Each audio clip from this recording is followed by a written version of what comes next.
दिनैसिम मा बर' जाथि इउनाइट जानांगौ होनना बुंदों आं बुंबाय आंनिसिम दिपेन बर' आरो कनिन बसुमतारी एबसुनि प्रेसिडेन्ट सेक्रेटारि आंनाव फैदोंमोन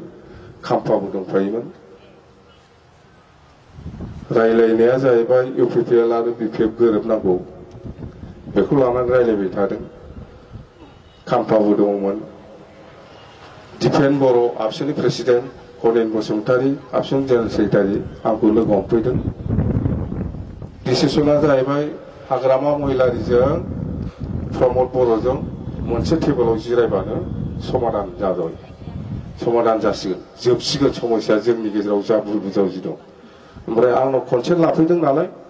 आं बुंबाय आंहा जेबो आपत्ति गैया आंनो फ्रि आं रायलायगोन होननानै खोन्थाहरदों दिपेन बर' दं कनिन बसुमतारी दं खाम्फा दं आंनाव फैदों जे नों जिरायगोन ना जिराया प्रमद बर'जों रायलायगोन ना रायलाया होननानै आंथ' रायलायो मानो रायलाय जानो जोंनि गेजेराव ज' जानो आंहा जेबो आपत्ति गैयालै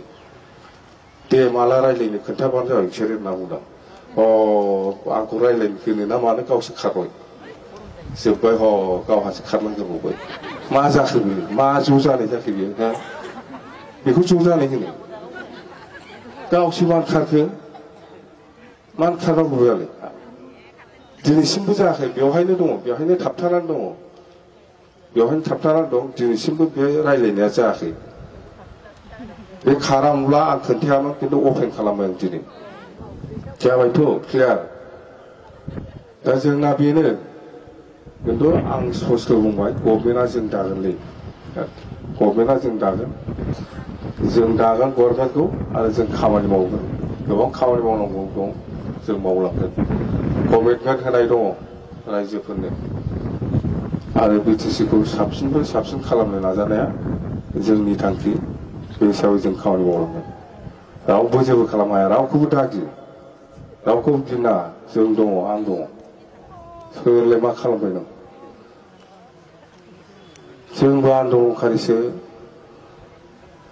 जोंबो आन्दलन खालामनानै फैनायसै आंबो